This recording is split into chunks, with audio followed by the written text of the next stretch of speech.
This is the Everyday AI Show, the everyday podcast where we simplify AI and bring its power to your fingertips. Listen daily for practical advice to boost your career, business, and everyday life. Did Microsoft just make the biggest power move in the AI world that no one's talking about? What's going on with the Neuralink chip? Can you really play chess using your brain? And what's going on with Stability AI? Every single week, we bring you the AI news that matters. You can spend a dozen, 30 hours each and every week trying to keep up with what's going on in the world of AI and how it's going to impact you. Or you can give us about 30 minutes every single Monday as we bring you the AI news that matters. What's going on, y'all? My name is Jordan Wilson. I'm the host of Everyday AI, and this show is for you. It's your daily live stream podcast and free daily newsletter helping everyday people like you and me learn and leverage what's going on in the world of generative AI. So I'm excited for today's show. Usually every single Monday, we bring you the AI news that matters. Like I talked about, we do this every single day at Everyday AI. Yes, Monday through Friday, we bring you the latest AI news, exclusive insights, etc. But hey, if you can only make it once a week, maybe you show up Monday just so you can really know what's going on, what's important, and you can stay on track to grow your company and to grow your career. And if you're joining us live, like Tara and Jay and Victor and Brian, thank you all. We appreciate it. If you're listening on the podcast, we appreciate that as well. Make sure, as always, to check out the show notes for a lot of additional resources for the things that we're talking about today. So each and every day, we recap our live stream, whether it's myself going at it alone or whether we have a guest. We recap it every single day on our free daily newsletter. So make sure you go sign up for that at youreverydayai.com. The free daily newsletter is amazing. And our website, I tell people it is a free generative AI university now with 230 plus, backlogs, live streams, podcasts, newsletters. You can go read them all. $0, 0 cents. All you got to do is go to youreverydayai.com. All right, let's get into it. Let's talk about the AI news that matters for the week of March 25th. All right, first and foremost, pretty big one, kind of under the radar, but Microsoft has announced not only its new AI division, but its first leader. So Mustafa Suleiman is the co-founder of DeepMind, and he's been hired by Microsoft to lead Microsoft's new AI division alongside his Inflexion co-founder, Karen Simeon. All right, so essentially Microsoft is hiring away the two top leaders from Inflexion AI, which has been a popular, they have their popular AI chatbot Pi and their Inflexion large language model. So essentially, Microsoft is now creating its own dedicated AI division to lead Copilot, which is kind of its, main AI offering. So, essentially hiring off two of the top people from Inflexion AI. So the move by Microsoft, though, has I'd say generated a little bit of controversy due to past accusations of bullying behavior at Google DeepMind and concerns about AI consolidation. So Suleiman will be the EVP, so the executive vice president and the CEO of Microsoft AI. So that is reportedly the new division's name, Microsoft AI. And Suleiman will be focusing on advancing Copilot and other consumer AI products and research. And then you have Karen Simeon will join as the chief scientist of Microsoft AI. So some very interesting developments here. And a lot of people have been talking about online, okay, is this originally back when we had the OpenAI controversy back in November when OpenAI CEO Sam Altman was kind of fired and then subsequently rehired? Microsoft CEO Satya Nadella kind of said, hey, don't worry, we're going to hire Sam Altman and he's going to lead our new AI project here at Microsoft. So presumably this has been in the works for some time, this new Microsoft AI division.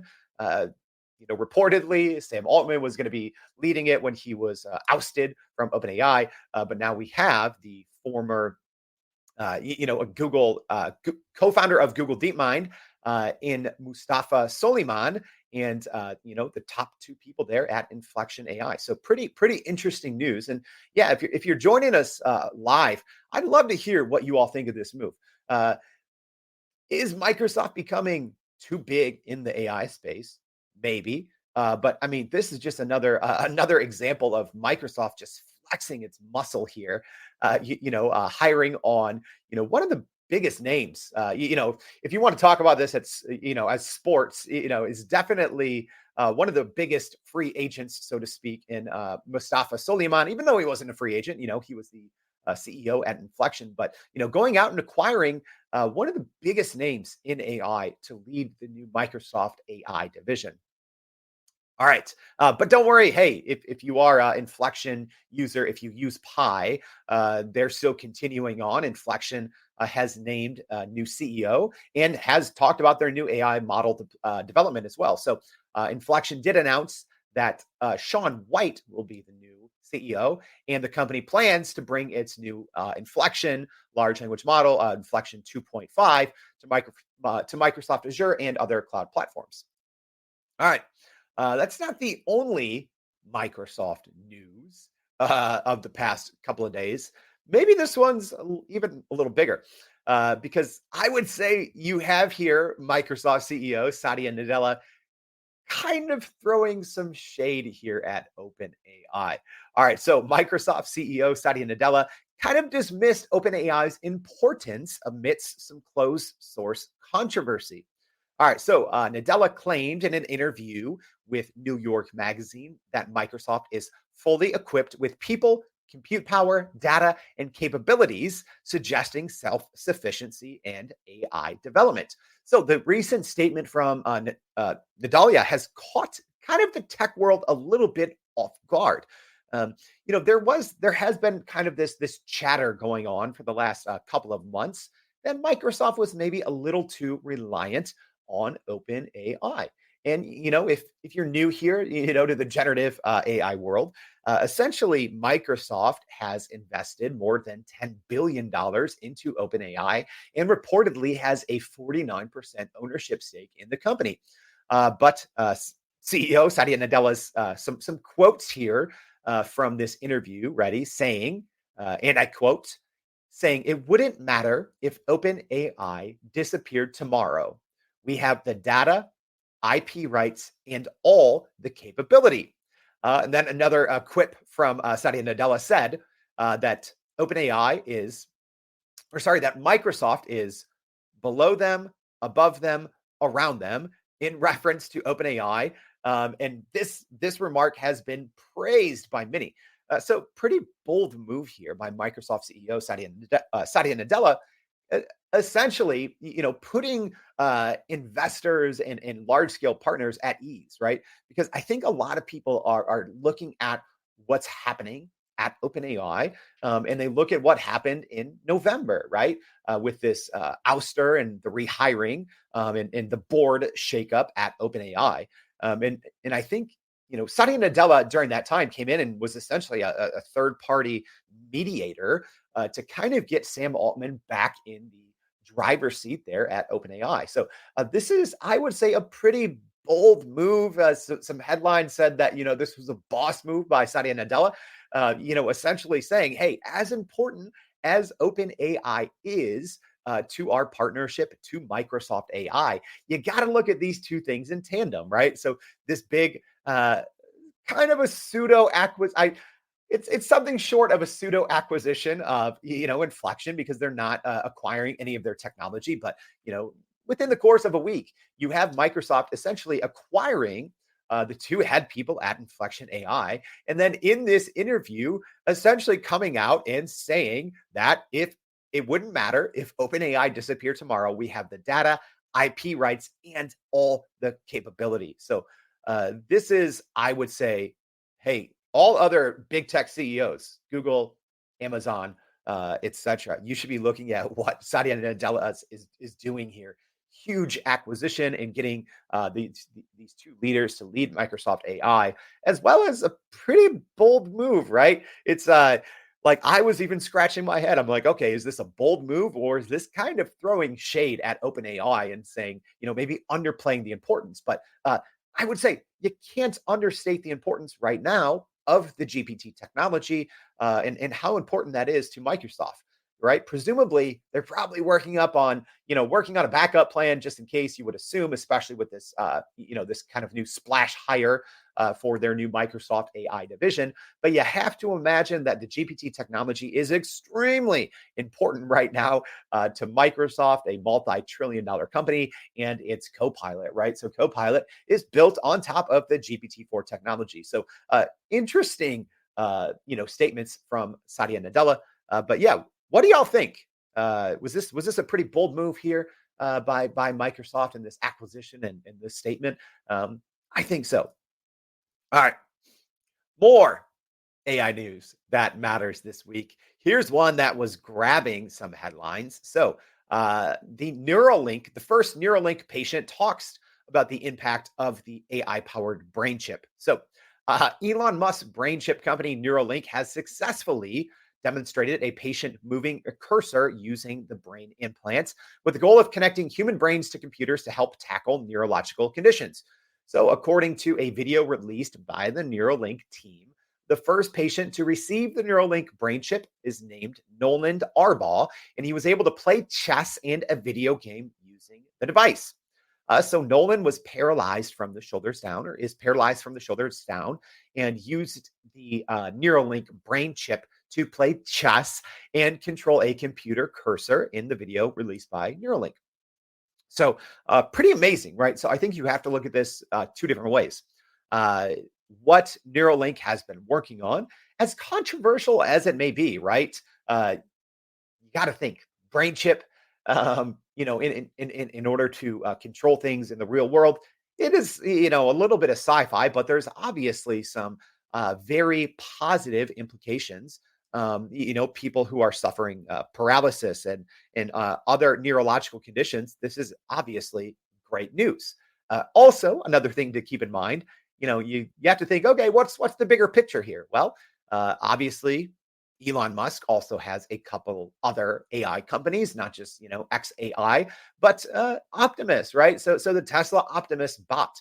So Musk has previously alluded to the ability to use Neuralink's technology to restore full body movement when combined with Optimus robot limbs. So you do have to think eventually there will be a marrying of these two technologies, of the Neuralink kind of AI powered brain chip technology with kind of Tesla's bot, or their Optimus bots ability to move and function around in the real world. Talk about sci-fi when you combine a brain chip with a physical robot arm. Things start to get both exciting and scary. Yeah, I'm excited for what's next too, Tara. All right, so what's next here on our AI news that matters? The Stability AI CEO has resigned. Not huge news here, but interesting nonetheless. All right, let's give you the quick recap here. So, Stability AI's founder and CEO Ahmad Mostak has stepped down from his role and the company's board, with the COO and CTO stepping in as interim co-CEOs. So, at Stability AI, this if you've been following the AI news, this isn't it shouldn't be a shock, because we've been hearing about this for months now.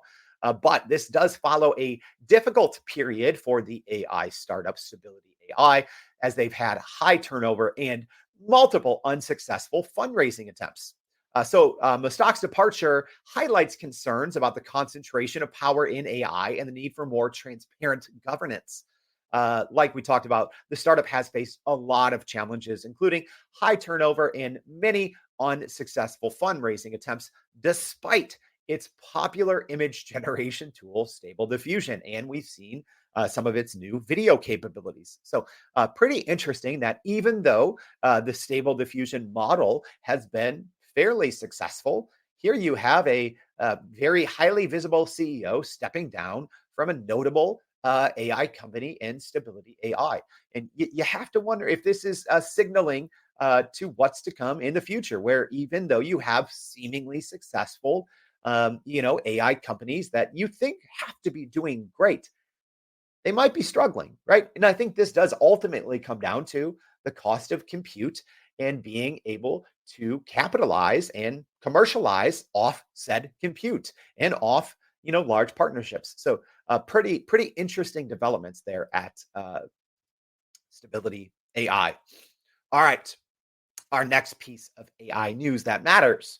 Open Interpreter has released a new hardware device called Zero One or O One, right? Hey, I'd love for all these AI companies to get together and maybe come up with some names that are a little easier to remember, because I think we had, not only the Open Interpreter O1, I think we had the Rabbit O1, which was a hardware device. We have Figure O1. I get it, this is the O1, but can we come up with names that maybe are a little unique? That would be great. Anyways, Open Interpreter has released their new hardware device called the O1. So it is powered by AI, and the O1 project is an open source ecosystem for artificially intelligent devices that combines code interpreting language models with speech recognition and voice synthesis. So right now, this is a hardware device. Think of it as a small little button, right? And you can carry it around with you and you can talk to it. And right now, it's available for pre-order for $99 and allows users to use that small button to power their home computer even when they're not nearby. So make sure, if you haven't already, to sign up for our daily newsletter at youreverydayai.com. We'll be sharing some more thoughts on this, as well as a video from the company, a nice little 8-minute kind of video overview. But essentially, I do think that this device actually has promise. I'm not super bullish on a lot of AI hardware devices yet. Even the aforementioned Rabbit, I wasn't crazy about it. And then you have the Humane Pin, not crazy about that either. Hey, of all the ones I've seen, I think Open Interpreter is the one that would interest me the most. The only one that I'm seriously considering. All right, hey, for $99, I might give this one a look. So essentially, using large language models and voice analysis, you can speak to this button essentially no matter where you are.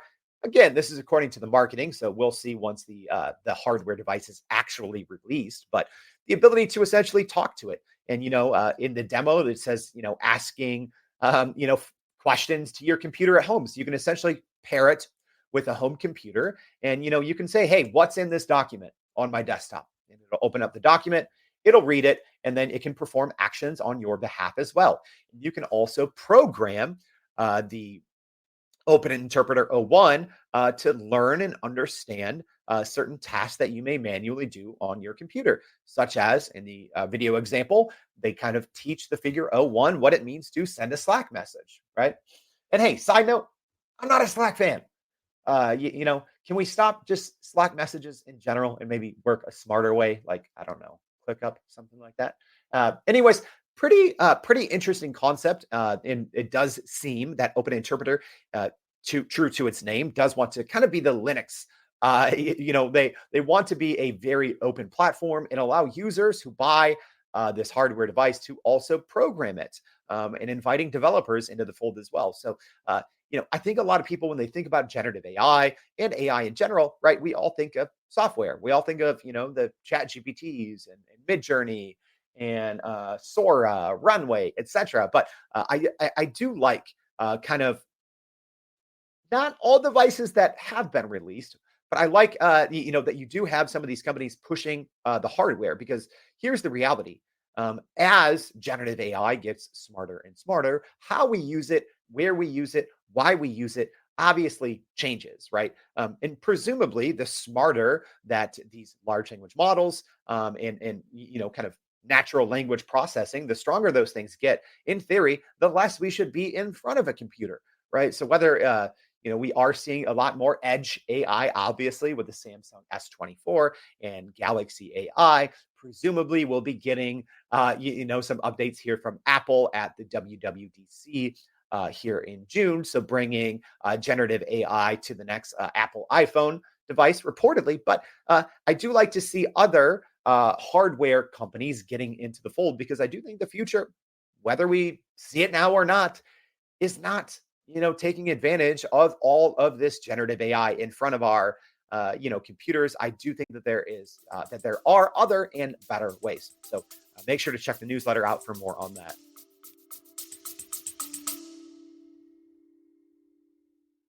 Are you still running in circles trying to figure out how to actually grow your business with AI? Maybe your company has been tinkering with large language models for a year or more, but can't really get traction to find ROI on Gen AI. Hey, this is Jordan Wilson, host of this very podcast. Companies like Adobe, Microsoft, and NVIDIA have partnered with us because they trust our expertise in educating the masses around generative AI to get ahead. And some of the most innovative companies in the country hire us to help with their AI strategy and to train hundreds of their employees on how to use Gen AI. So, whether you're looking for ChatGPT training for thousands or just need help building your front end AI strategy, you can partner with us too, just like some of the biggest companies in the world do. Go to youreverydayai.com/partner to get in contact with our team, or you can just click on the partner section of our website. We'll help you stop running in those AI circles and help get your team ahead and build a straight path to ROI on Gen AI. All right. Our next piece of AI news, we have a little, I mean, there wasn't a ton of news, but a little here. But Sam Altman joined the Lex Fridman podcast and talked about the future of GPT technology. Yes, you are listening to a podcast that is promoting another podcast because I do think that this interview is a must listen, right? This was one of my favorite, the first time that Lex and Sam Altman, the CEO of OpenAI, talked. It was one of my favorite podcasts. This one, I full disclosure, because I was at the NVIDIA GTC last week, haven't listened to the whole thing. I've listened to clips, but let me just go ahead and give you a high level overview of, does this matter? Well, a little bit. So first and foremost, no, GPT-5 was not announced in the podcast. Regardless of what you read on Twitter, no, there is no GPT-5, at least not now. So Sam Altman did say that that OpenAI will be releasing a new model this year. He did say that, but he did not specifically say that model would be GPT-5. So in theory, we could be looking at GPT-4.5. Sam Altman did say that in the coming months, OpenAI would release many different things, and so that could be Sora. It could be other products, right? We talked about here on the show. We've looked at multiple pieces of reporting that shows that OpenAI is working on agents, right? So we're not really sure what is coming in the coming months and this year, but Sam Altman did confirm that, yes, they will be releasing a new model this year, and they will be having other releases or updates coming in the coming months. And, as always, I do think one of the main points of emphasis that Sam Altman was talking about is compute, right? And talking about how important compute is, which we're going to be talking about on the show tomorrow. So I don't want to give away too much of that. All right, speaking of OpenAI, our last piece of AI news that matters this week, OpenAI is apparently taking Sora to Hollywood. All right, so Sora is, of course, OpenAI's. Well, it's more than a text to video model, but on the surface, that's what it is. It allows you to enter a text prompt and output a very impressive, 20 to 60 second. We've seen different reporting, 20 to 60-second video that is, at least right now, light years ahead of any competitor. Whether you're talking about Runway, Pika Labs, etc., it's a pretty big deal, right? And we talked about on this show that Sora is not really about AI video, right? So we'll try to link it in the description here. If you haven't listened to our podcast already on what Sora actually is, make sure to do that. And we're going to be talking about that a little bit on tomorrow's show as well, because the NVIDIA CEO is actually referencing something as well about Sora, but not necessarily its AI video quality. But in this case, with this new report of OpenAI is kind of shopping Sora around Hollywood, it obviously is for the AI video capabilities. So the software has impressed industry insiders like Tyler Perry, who reportedly delayed an $800 million studio expansion after witnessing Sora's capabilities. We talked about that on the show as well. Sora is expected to be released to the public later this year, with discussion ongoing to introduce AI advances in phases for safe implementation. So obviously the industry right now is abuzz with talks of AI's disruptive potential, especially following last year's Hollywood writers' strike. So, OpenAI is hoping to gain traction in Hollywood and potentially disrupt the film industry with this new AI text to video technology. What do y'all think, Jordan? Do you think that we're going to be seeing just mainly AI powered videos in the future? I would not be surprised, right? My bold prediction last year was that 2024 was going to be the year of AI video. Personally, I don't think we're going to see any full length, any, 90-minute, AI videos in 2024 via Sora. Well, it especially depends on when, some of these studios may get a hold of this, but it is going to be extremely disruptive for the industry. I do think that we're going to be seeing it on the big screens, whether we're talking in film festivals or in blockbuster movies. I do think that we're going to be seeing it within a year, again, depending on when these Hollywood studios get it. Again, not saying that it's going to be used exclusively, right, to create entire videos, but I do think that studios are going to start using this pretty much immediately to fill in shots. Sometimes you read, studios have to spend, tens of millions of dollars, reshooting a single scene, or, reshooting something that they maybe forgot. I do think that you're going to see Sora pretty, sooner rather than later. That's going to start to piece together some of these major productions, as well as, some shorts. I do think this is going to, Sora talked about this on the show before. I think it's going to see a rise to more personalized video. So a lot of, niche, animation, some niche shorts. But, I think gone, when we look at the near future, gone are the days where, hey, here's the 5 big movies, that come out, every single weekend.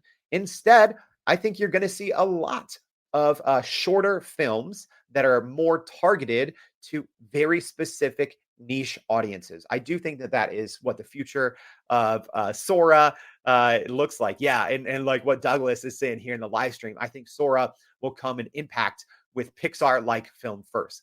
Absolutely, right? Like that's a great example. You would see all these like little Pixar shorts that would win film festivals that were pretty short. You had some that were 10 minutes, 15 minutes, etc.